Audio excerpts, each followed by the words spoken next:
تاسو پروګرام کې یو ځل بیا هر کله وایو او موږ سره اسکایپ د لارې د خیبر پختونخوا صحت او د خزانه وزیر تیمور سلیم جګړه صاحب موجود دی. جګړه صاحب دغه تیر درې نیم کاله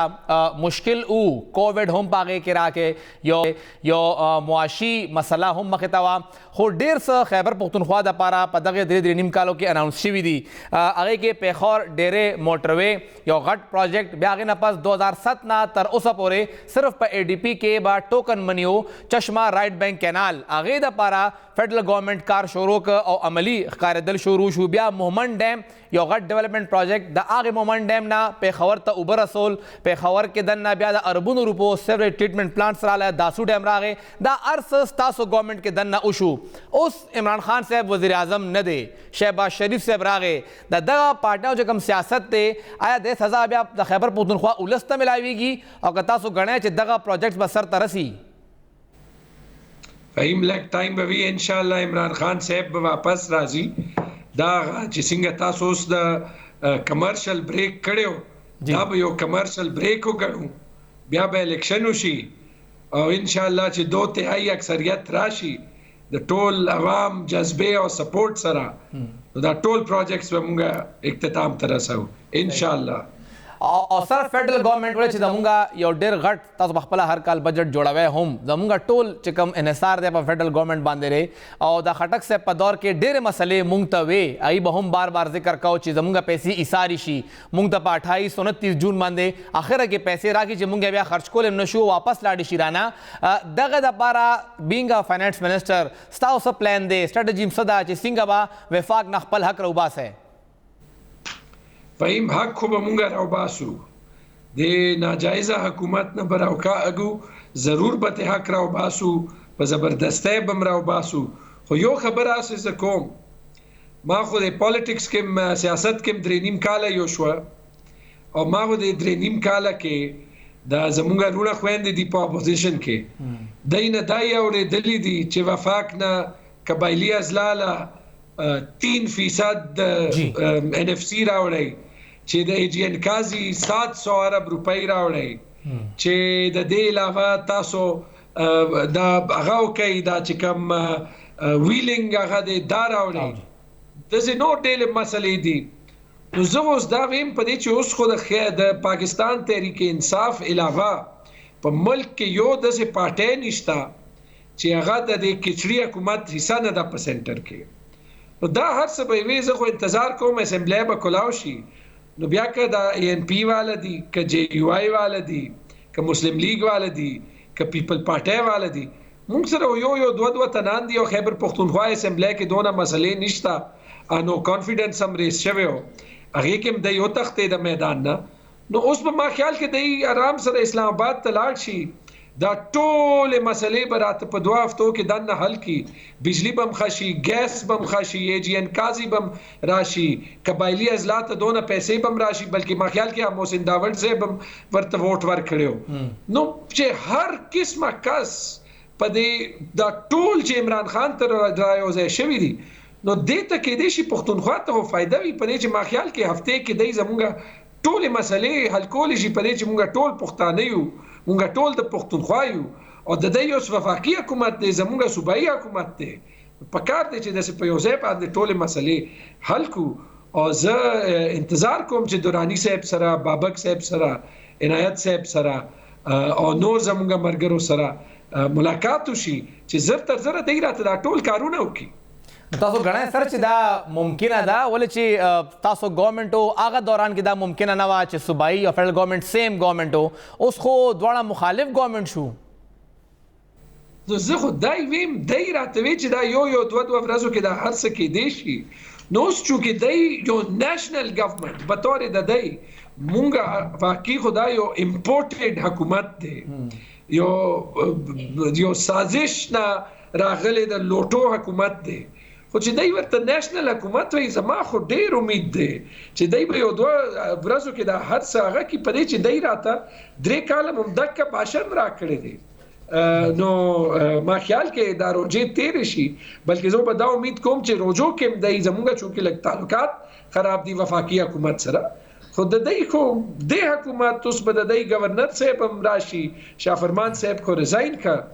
نو ما خیال کې د تاسو ته ریکوست کوم په پریس کې چې اوس تاسو زموږ اپوزیشن ته وایي چې شابه یو د وفاق نه موږ ته د ټولې پیسې راوړي او د ټول مسلې حل کړي او بلکې زه په دې باندې یو ډیبیټ هم کول غواړم د اپوزیشن د ټول لیډرانو سره او ریکوست کوم چې تاسو راته ارینج کړئ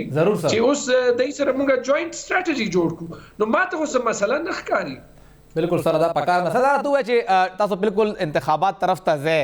او څنګه الیکشن کمیشن وای چې کم از کم شپږ نو میاشتې پای کې لګي انتخابات لپاره هم خو دا و میاشتې هم ډېر کریټیکل دي انتخابات نه اول کومګه وګورو نو چې کم ښکاری کم چې هغه نوښتای دیوار دی چې گورنر به هم د راځي چې خیبر پختونخوا حکومت بس په اسانه باندې کارونه کی بیا به چیف سیکرټری هم د افسر راتلی شي چې هغه مسلې جوړي کی آی جی به هم راځي چې کم پی ایس افسران دي اب هم فدرل گورنمنت د خپل خوخه لګی دلتا او صوبه کې باغه مسله جوړي نو سپلان شته د کې پی ګورنمنت هم چې مقابله وسنګ کو په انتظامی اند باندې سیاسي اند خو روان دي خو انتظامی اند هم دي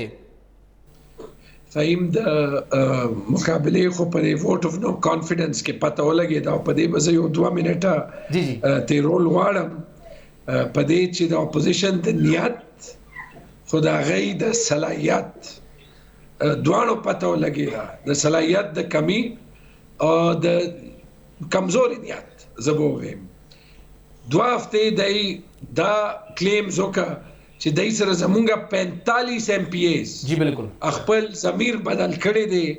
او هغه باندې اوس سدسه اویکنینګ ورته شوی دی چې هغه اوس دا غړلې دي چې د پاکستان تحریک انصاف پځه هغه دلته ممددي اته نه پارټیانو حکومت واړي خیر دای بیا ووټ اف نو کانفیډنس هم چې کوم د جمع کا مونږه دا غوسته چې دای یو ځل جمع کی چې مونږه دای ته وخایو چې دا پښتانه سوای د یو 2 ایکسپشنز هغه څه نه دي چې څنګه دای په نېشنل اسمبلی کې وکړه دا پښتانه په سازشونو کې نه راځي نه زمونږ عوام څوک پرې دي چې څنګه دا 2 هفتو کې ثابت شو نو ګورئ هغه نو کانفیډنس کې سو شو او دا ز بیا نوې مستازو ټي وي پروګرام باندې ویم چې د زه عنایت خان چې د جماعت اسلامي پارلیمنټري لیډر دی داغه شکریا ادا کوم چې هغه اووي چې هغه چره دا نو کانفیډنس موشن ساين کړي نو یعنی داغه جعلی دسخط جی بالکل او پتنه نور د سونه کسانو جعلی دسخط اغشتل شوی او د ووټ اف نو کانفیډنس د پاره او ماته پته نشته چې د دې سزا سوي ما خیال کې پدې به یو پریویلیج موشن جمع کول واړي چې چاچا دا جمع کړی دی چې آیا واقعي د خلکو دسخط کړو او بیا دا وګورئ چې موږ ووټ اف کانفیډنس اغشتو جی نو دوی وې زموږ 45 ور سره کونډي صاحب د دې خپل 2 ووټه د اپوزیشن سایډ نه راغلیو امون کوشش کوو چې دوباره رابطه وکړو تیمور جګړه صاحب سره غالبا انټرنیټ مسله دا وی سایډ ته ده او ای خپل پورا خبره خبر دی بالکل ټیک ته چې دا اپوزیشن یو تحریک ته اعتماد جمع ک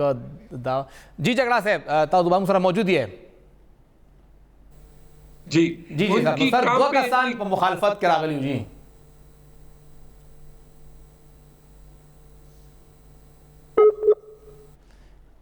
مونږ دوباره کوشش کوو چې تیمور جګړه صاحب مونږ سره یو ځل بیا په لاین موجود شي چې هغوی سره خبره وکړو خپله خبره هم سرته ورسوي چې کوم سوال مونږ کړی چې انتظامي اند باندې چې کوم یو چیلنج خیبر پختونخوا ګورنمنټ ته را روان دی چې آیا هغې دپاره خیبر پختونخوا حکومت څومره تیار دی او څنګه به مقابله کوي چې ولس خو دی کې هېڅ قسمه ګناه نشته دی که د خیبر پختونخوا ولس ورکوي بیټ له ووټ نو هغه ته څوک نشي اخیستی دا حق ابه ورکوي نو بیا فیډرل کې که چېرې د شعر حکومت راځي یا د تیر راځي یا د کتاب راځي نو هغوی ته هم پکار دی د خیبر پختونخوا دغې مینډیټ احترام وکړي او دغې ولس سره د هغه زیاتې ونه کړي کوم چې عمومي توګه باندې یو پولیټیکل کیږي خپل ګین اخیستو لپاره بل کس ته سزا ورکړی کېږي چې څوک هم کوي که هغه پی ټي آی کوي پی ایم ایل این کوي پیپلز پارټي کوي جے یو آی کوي څوک هم کوي یو ځل بیا موږ سره جګړه صاحب موجود جګړه صاحب تاسو ذکر کوو چې 2 کسان په مخالفت کې راله د 45 اپوزیشن ایم پی ایز نه بس اصلی کو کام پہ ٹانگ رہی تھی دیتے ہی وہی کرنا اور انشاءاللہ نہ بدئی چیف سیکرٹری بدلول شي نہ بدئی آئی جی بدلول شي په دې چې دا صوبایي ګورنمنت اختیار دی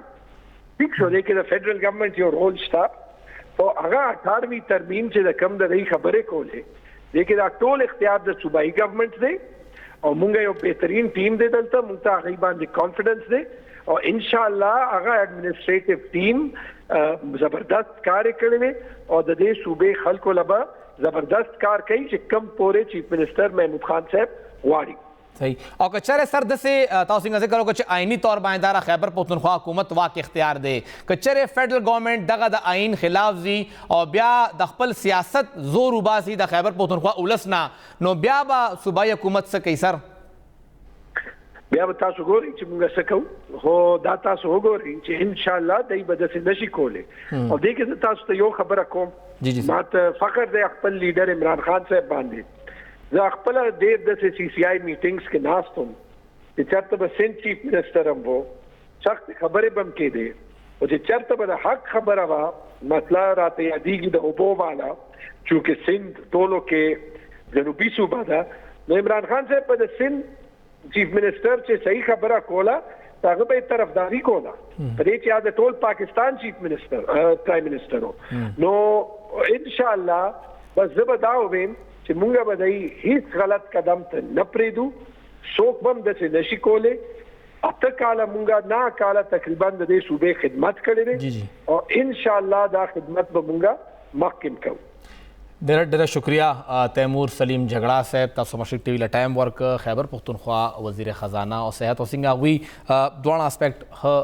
بیان کړل چې یو خو پولیټیکل او خبره وکړه چې موږ انتخابات ته ځو انتخابات به کوو خو بل یو غټ چیلنج کم چې موږ ذکر مو کړو چې دومره غټې منصوبې خیبر پختونخوا دپاره اناونس شوی وې عمران خان صاحب په دور کې نو آیا او سر ته رسي او که نه